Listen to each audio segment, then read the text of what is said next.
From commerce to classrooms, from shoes to sports, the C family has touched nearly every corner of Filipino life. Their bank is now the largest in the nation.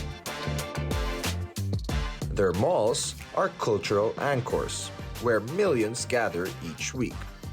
And their university has become an educational powerhouse, shaping the next generation. The more successful you are, the more careful you have to be. A story that began with one man, one shoebox, and a dream. Today, it's a legacy that spans not just malls and banks, but the hopes of an entire country. So I don't look at things that I'm doing as my legacy. I should say everything I do is for the legacy of my father.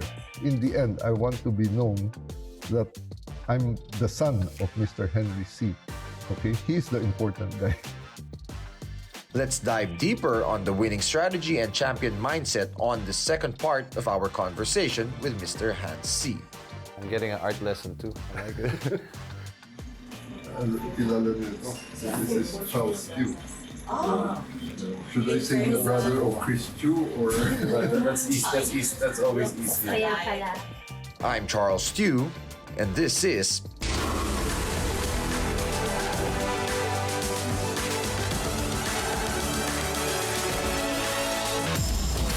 Beyond the Game. In terms of your whole family dynamic, like, how do you keep your whole family so grounded? Because I've known your family since eternity, since I was a child, but... What do you mean as a child? You were not even born. Okay, that's true. I know your father very well. But I just love how grounded everybody is. You never flaunt anything. Everybody's so humble. Was that something that, I mean, your father passed on to you? Parang, it's always been like that. Number one is my father is a good example. Like, I remember, he doesn't wear watches actually, but he finally wore one, and the one had an advertisement on it, something given to him. And people would ask him, why do you wear those things? You should be wearing Rolex, you should be wearing... My father would just answer, it tells me the same time. Why should I need a Rolex? So he lived by example. And then as it moved down to our family, one of the key things that has in the family business is communication. We continuously meet once a week, not necessarily on business alone, but just to communicate, to This is talk with your about it. siblings? Yes. Until today, we still do the same practice.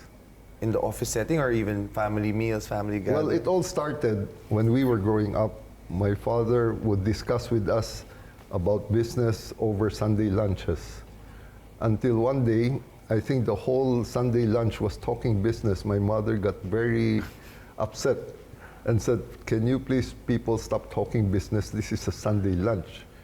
So my father moved it on a regular office situation, and the agreement was, on this day, we will have our meetings.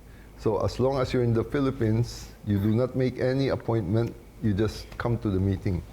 Yeah. So it has been going on for the last 30 years. Wow.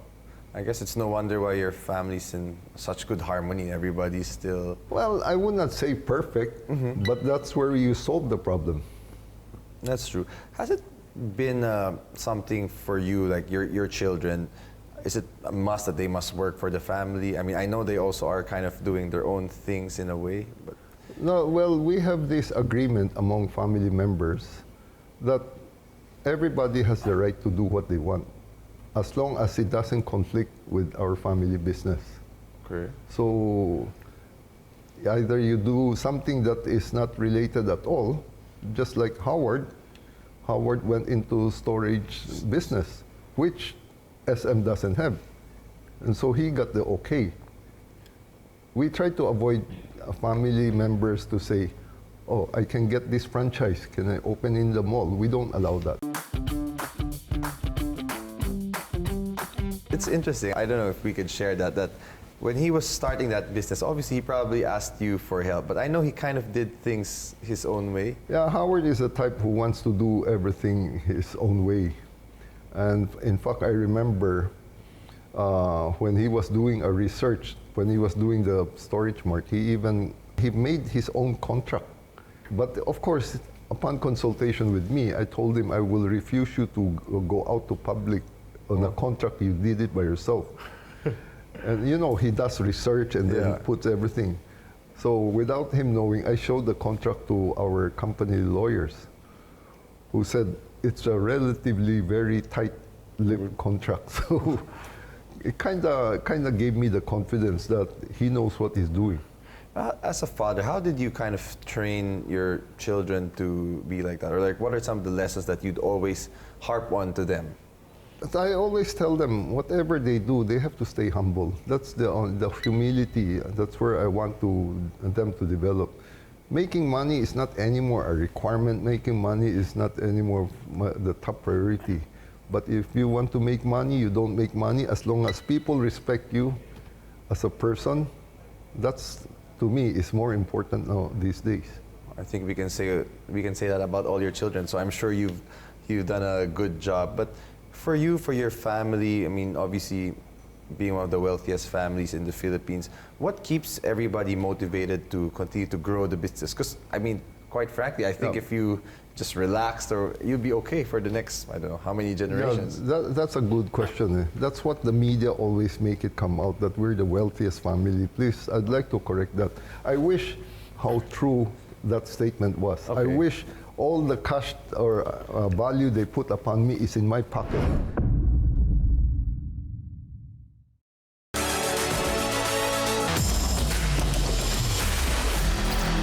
What keeps everybody motivated to continue to grow the business? Because, I mean, quite frankly, I think if you just relaxed, or you'd be okay for the next, I don't know, how many generations? That's a good question. That's what the media always make it come out, that we're the wealthiest family. Please, I'd like to correct that. I wish how true that statement was. Okay. I wish all the cash or value they put upon me is in my pocket. But those are not true. Those are just asset value. Okay. We are successful in our own ways, but it's not really just, it's not all about the cash that we're talking. And then talking about why are we still working so hard? I've been telling people, okay, you think we're big? You know, as they would say, oh, you have BDO, the largest bank in the Philippines. You're so big, what more do you want? I said, but if you add all the top 10 banks, including China Bank, into it, the resources of the top 10 bank in the Philippines is not even compared to one of the China big bank. So now you feel small. Yeah. That's why we are still working. The best president so far, not the best, I think, to me, the president that I felt that had the foresight was President Fidel Ramos. By the way, From NU. National University graduate from NU, because he was the one who said, think global. A lot of people would think that they're already up there and then they just wouldn't move forward anymore. Or as people would say, why work so hard when you're already up there? It is because there's still so much opportunity or growth. If we don't really work hard, maybe Philippines, they won't even recognize anymore. We're so small already right now. Yeah.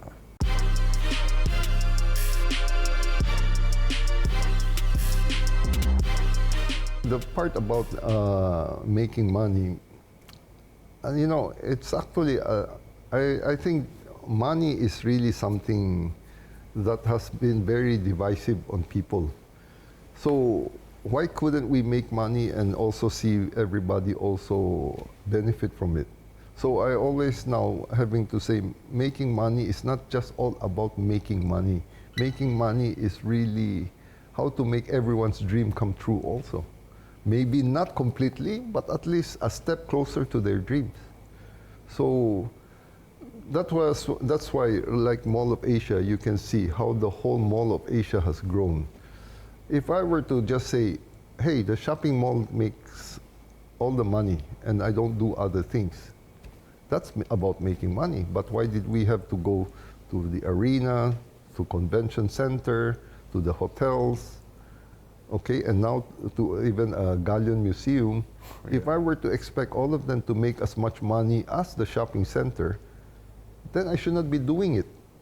But I know with all of them together, it adds value and it brings more business to the shopping center. So that's how I meant by don't just focus on making money, look at the bigger picture.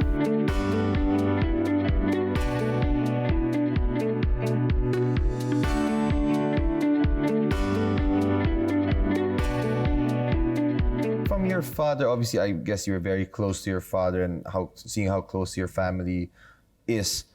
What are some of the biggest lessons that you've got from him? I know there's probably too many, and you owe a lot to, well, pretty much everything to your father, but something that stands out to you that's worth sharing to people. No, my father, as I said, is a very good example. He's very humble, very low profile, very low key. In fact, I find it to be one of his secret of success. He's so low key, people could not even estimate him or could not even know what he's thinking, and that's always his advantage. Never show off. Don't talk about your success because people will know how you strategize, how you do things. That's great. Keep them guessing, in short. Guessing. I like that. So nowadays, what keeps you busy? Because you keep telling me you're retired or semi-retired, but you're still the busiest man. Sometimes I find myself busier than ever. Why is that so? I really did step down from SM group. So I stayed up only on I don't have executive position anymore. It's really on the board position, executive board or the board of directors. So I don't indulge in the day-to-day. But I still open myself for people who has issues, questions, who would seek my advice. And you know, I'm not the type who would just give a quick answer. If I see a problem, I have the tendency to really try to understand the problem, to face the problem squarely, to be able to give good advice. And that has kept me even busier because it's not like something during during operation. I already somehow knew what's going on. So it is easy when they ask me a question, I would be able to reply. But I'm somehow already detached a bit. But having to understand it, I have to go down into it. That's one, and then yet also I still have the hat of China Bank to wear, and another one, which is my real love now, is National University. University, wow. So that still takes a lot of your time, all these things. Well, not really as much as how when working with SM. Of course. So I get the chance to play more golf these days, but not as much. I haven't played for the last 3 weeks because of a lot of social events. Like last Friday, I normally play on Friday. The run group, huh? Yeah. But okay, apart from the work side, okay, you like to do golf. What else, I guess, do you like doing when you actually have free time, or what keeps you engaged, involved, happy? Well, what helps you relax? nothing really. I just need. I appreciate a lot of peace and quiet. I'm not the type who would say I look for more action and things like that. A lot of people would invite me to do this, to do that. I would always just shy away these days because I'd rather stay home and enjoy, keep my own quiet space, look at my artworks, things like that. I wanted to ask you about that. I know you have a great art collection and you're a big art person. What actually got you into that? It also went back since I was a child. You know, Juvenal Sanso is actually a very good friend of my father. And I remember very clearly until now, when my father brought him home in our house and said he's a painter, a good friend and a painter. Of course, being a child, I was 11 years old then. Immediately, I just gave him a paper and a pen. It's like already asking, prove it to me that you are a painter. So indeed, he drew a santan and he signed it with the date. That's why I said I remember those dates very clearly. And then off he went to Europe. He went to Paris and came back maybe 10 to 15 years later. He was surprised and amazed that I showed the same piece of artwork he did. And he thought being a child, I would have scribbled on something or just throw it away. He was surprised I kept it. I kept it in those big encyclopedia that we have, so it or Webster dictionary. So when I showed it to him, and then he started talking to me about arts, even like saying, you know, a nice art is in the eyes of the beholder. You do not buy art because somebody says it's very nice. Yes.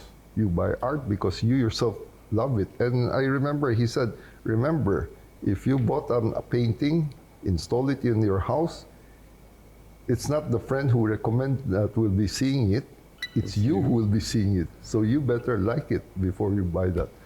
That kind of attracted me. So I started looking, what do I like? What do I like? And of course, You liked his works. I liked his work, maybe because he explained how he did his work.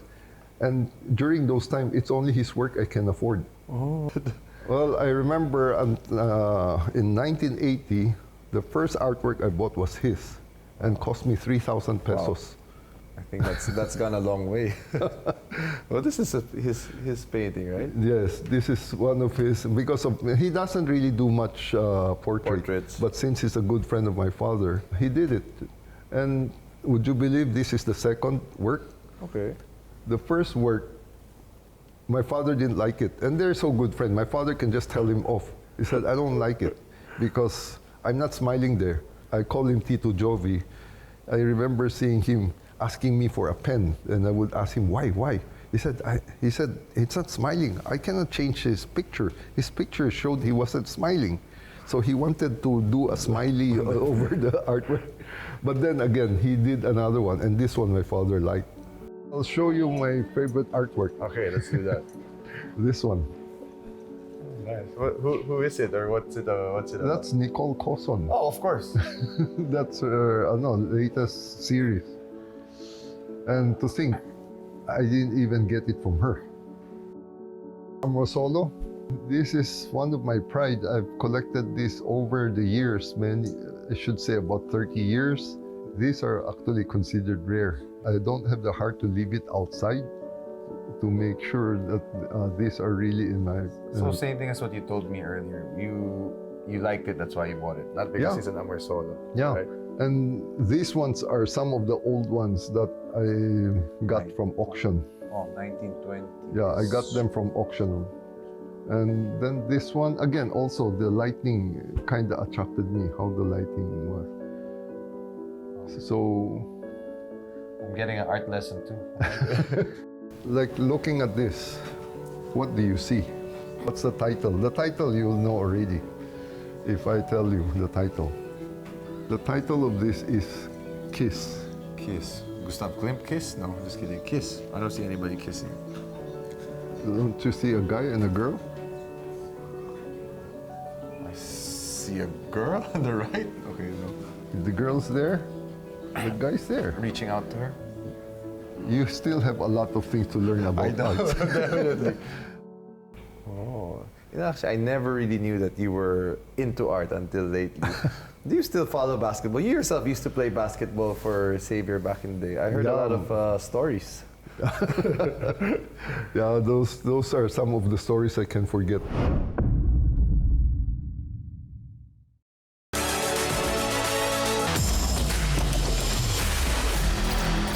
You still follow basketball? You yourself used to play basketball for Xavier back in the day. I heard a lot of stories. Yeah, those are some of the stories I can forget. You can forget. Do you watch basketball still apart from the NU, or is it just all the NU? No, just only NU these days. I don't really just want to say my interest is with basketball only. In fact, a lot of people will be surprised. My favorite sports indeed is baseball. Oh, wow. Yeah, I played baseball for Xavier before. Oh, I didn't know that. When Xavier School used to have baseball, but it kind of disappeared. I said maybe I should move on, so I went into volleyball, I went into basketball. But then, I think you knew, somehow early 2000, I broke my leg playing basketball with You kids. I was already considered old then. So when I broke it, that was the last game I played. Ever since, I have not played basketball. But yes, I do watch. But it's really more for this college basketball that I watch. Well, you've always been a great athlete. No? I remember when we were kids, we do those fun runs. You run as a family. You're always winning. These to me are my pride and glory. These are all the awards given to me. Sport. Okay, like Outstanding Filipino, and then the Lifetime Achievement, the Tambuli Award, the Dangal Bantayog, something to do with natural resources. But you know what actually I felt when I got all this? It means you're old. No. It's all Lifetime Achievements Award. Lifetime Achievement. No, man. And these others naman are some recognition, Don't you look like Howard talaga? And these ones are some of the gift. Look on this. Hands. Oh, I have my own. I have two of my own.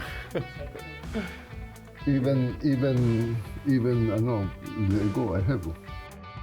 For you now, I guess at this point in your life, obviously you've had so much accomplishments, success. I know you don't see it that way. You're one of the most humble people I know. But what else is there for you that you want to, accomplish, or you're looking forward to do, or a legacy you want to leave behind?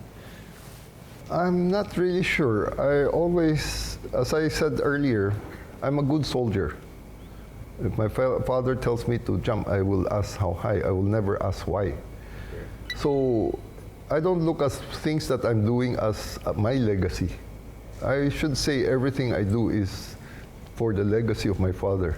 In the end, I want to be known that I'm the son of Mr. Henry C. Okay, he's the important guy. Great son you are. Not just soldier, yeah, you're really a good son. As we end this, I just kind of want to ask, like, do you have any dreams or something you want to see fulfilled in your lifetime, maybe for your family or for the country? Like, are there any other goals or dreams, I guess? Well, I would not call it a dream. I have a wish. Okay, a wish for this country. I really wish that our country develop, the people in our country develop patriotism. I think there is a big lack of love for the country. And that's why we have a lot of problems. If the people, all kinds of people, if they just love the country, I think our country will really grow. What makes you say that though? Like, how do you feel that there is a bit of a lack of patriotism? You know, in business, it's so hard to get things done here. Okay. Everybody will have to have their say. That is true. There's one way or another, people have to criticize. I'm not sure why. Is it because, I would always say, yeah, maybe because they don't want to see the country grow. So it's things like that, man. I really believe, I could see it actually. Like what I'm doing with National University. I think the biggest turnaround point I was able to do with National University is I made the student proud of their school. So similarly, I hope our country, I'm not concluding all, yes, but a lot of them, if I can make most of them to love their country, I think it would be easy to really see the country grow. I know it's very different from what other people would say. I'm a very straight shooter guy. Yeah, that's why I appreciate always, even when I ask for advice from you, right? I mean, you're always at least very honest about it. And maybe on a smaller scale for your family, do you have a wish for maybe your immediate family, your children, and not just the whole SM business, but just your family? There's always just one thing. Do whatever you believe in, do what is right, and stay humble. Very humble. I think they have done a pretty good job at that. You have done well, sometimes I still have to guide them. You still have to guide them. I always remind them, take advantage of the situation. Okay, we're very successful. People look up on us. And that's why the more we should reach out to them, talk to them. Not necessarily beg from them, but if you ask them from it in a nice way, I think it would be a lot easier to get things done. Do you feel as a, I guess, as I consider you a personality, because when you walk into a room, wherever it is, everybody stops and, you know, you have that presence. Do you feel a bit of a responsibility being a personality where you kind of like, you know, have to... Oh yeah, that's always in our the more successful you are, the more careful you have to be. Okay? Because, and just exactly following my father's footsteps, he was very successful and he was an example. So you just have to be a good example. Ninong, thank you so much for your time, your precious time, and all the lessons that you shared. It's an honor to have you. The C story isn't just about becoming the richest family in the Philippines. It's about how one family, from the humblest beginnings, built spaces where a nation shops,